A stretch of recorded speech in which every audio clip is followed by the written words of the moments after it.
बिस्मिल्लाहिर्रहमानिर्रहीम। Welcome to lecture number second of computer science second year. आज जो हम बात करने जा रहे हैं वो है लूप्स के बारे में। सबसे पहले लूप्स की ज़रूरत कब पड़ती है, लूप्स का तरीका क्या है और लूप्स में करना क्या होता है। लास्ट टाइम जो हमने बात की थी वो हमारी बात थी जी के हम इफ़ एल स्टेटमेंट्स को कब यूज़ करते हैं, कंडीशंस हमने लगानी होती हैं।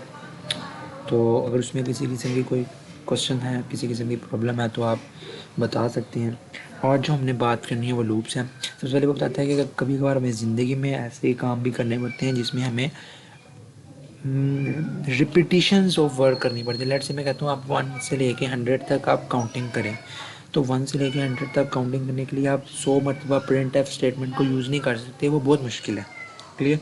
तो उसके लिए फिर हम क्या करते हैं, हम लूप लगाते हैं कि एक स्टेटमेंट सेम होगी, बस 1 में इंक्रीमेंट हो जाएगा 2, फिर 2 में इंक्रीमेंट हो जाएगा 3। मतलब एक वेरिएबल बना लेंगे और उसमें इंक्रीमेंट करते चले जाएंगे और उसी वेरिएबल को बार बार हम प्रिंट करवाते जाएंगे। तो हमारा काम एक स्टेटमेंट में ही पूरा हो जाएगा। हम 1000 तक भी गिनती लिखना चाहें तो हम एक स्टेटमेंट के ज़रिए लिख सकते हैं। क्लियर। आपकी बुक में 3 किस्म की लूप्स का जिक्र हुआ है। सबसे पहले while loop, do while loop और फोर लूप। जो आज हमने पढ़नी है वो सिर्फ और सिर्फ वाइल स्टेटमेंट है कि वाइल स्टेटमेंट करती क्या है। क्लियर। तो मैंने छोटा सा ये प्रोग्राम लिखा। सबसे पहले हेडर फाइल मैंने इंक्लूड की, फंक्शन बनाया और मैंने एक हेलो वर्ल्ड प्रोग्राम का मैंने हेलो वर्ल्ड लिखा था, उसको मैं क्लियर कर देता हूँ। आज हमने डिस्कशन क्या करनी है, वाइल लूप के बारे में थोड़ा सा पढ़ना है कि ये इसका फंक्शन क्या होता है। क्लियर।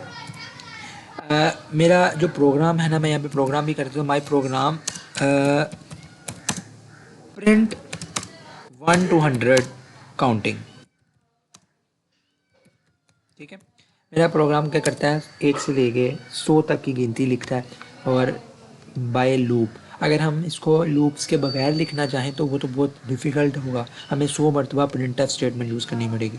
लेकिन अब हम क्या करेंगे, हम लूप्स के ज़रिए यूज़ करेंगे कि वाइल लूप के ज़रिए हम किस तरह 100 तक काउंटिंग लिख सकते हैं। सबसे पहले हमें बुक्स में से देख लेते हैं बुक में क्या लिखा हुआ है। कि बुक वाइल स्टेटमेंट में कहती है कि आपने सबसे पहले कोई भी एक वाइल रिजर्व वर्ड यूज़ करना है, उसके बाद कंडीशन लगानी है। कोई भी कंडीशन आप लगा सकते हो। ये कंडीशन तब तक, जब तक ट्रू है तब तक ये तमाम की तमाम जो स्टेटमेंट्स हमने इसके बॉडी में लिखी हुई है तब तक स्टेटमेंट चलती रहेंगी जब तक ये कंडीशंस ट्रू होगी। जब ये कंडीशन फॉल हो जाएगी तो हमारी जो वाइल लूप है ना वो टर्मिनेट कर देगी। क्लियर। अब वाइल लूप में सबसे पहले हमें कंडीशन में जो भी हम वेरिएबल को यूज़ करेंगे ना, वेरिएबल को हमें, बहुत अहम चीज़ है ये, जब भी हम वेरिएबल को यूज़ करेंगे तो हम वेरिएबल को मुसलसल इंक्रीमेंट या डिक्रीमेंट करेंगे। इसको थोड़ा सा हम प्रैक्टिकल देख लेते हैं। मेरा प्रोग्राम करता क्या है जी, 1 से लेके 100 तक गिनती लिखता है। सबसे पहले ओके जी, सबसे पहले मैं क्या बनाऊंगा, सबसे पहले मैं वेरिएबल बनाऊंगा, टेम्परेरी वेरिएबल, और उसमें क्या सेव करवाऊंगा, 0 सेव करवाऊंगा कि मैंने कहाँ से गिनती स्टार्ट करनी है। तो गिनती मैंने 1 से स्टार्ट करनी है तो मैं 1 सेव करवा।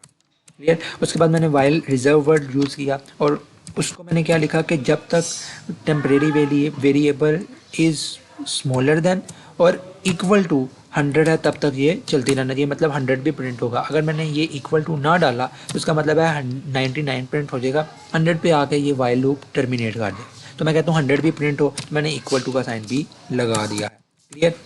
ओके, अब मैंने क्या करना है, मैंने सबसे पहले प्रिंट करवाना है। फर्स्ट प्रिंट एफ किया और उसमें मैंने क्या प्रिंट करवाया कि जी काउंटिंग मैंने जस्ट प्रिंट करवानी है। तो मैं सिर्फ और सिर्फ पहले उसमें उसका डाटा टाइप दूंगा कि मैंने कौन सी चीज़ प्रिंट करवानी है। तो मैं डाटा टाइप दे रहा हूँ कि जी मैंने इंटीजर प्रिंट करवाना है और आगे उसकी वैल्यू क्या है, टेम्प में सेव है फर्स्ट वैल्यू।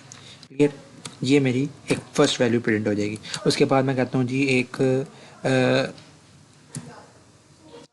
एक लाइन भी प्रिंट हो जाए। तो मैं एक लाइन भी प्रिंट करवा देता हूँ कि जी एक प्रिंट एफ कर दें क्या, एक empty line which is an.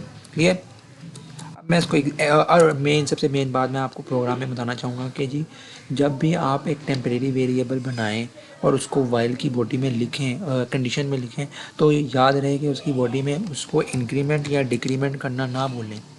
Temp को मुझे डिक्रीमेंट करना, सॉरी इंक्रीमेंट करना पड़ेगा। अगर मैं इंक्रीमेंट नहीं करूँगा तो टेम्प की जो टेम्प में 1 सेव है, अगर मैं इसमें इंक्रीमेंट नहीं करता तो क्या होगा, वो लूप बार बार चलेगा, कभी भी टर्मिनेट नहीं होगा, इन्फिनिटी टाइम तक चलता रहे। क्लियर। मैं लूप से बाहर आ गया हूँ तो मैं एक और कोई चीज़ प्रिंट करवा देता हूँ कि जी I am out from the loop. ठीक है, अब मैं इस प्रोग्राम को चला कर देखता हूँ जी क्या वेदर ये प्रोग्राम सही चलता है कि नहीं चलता।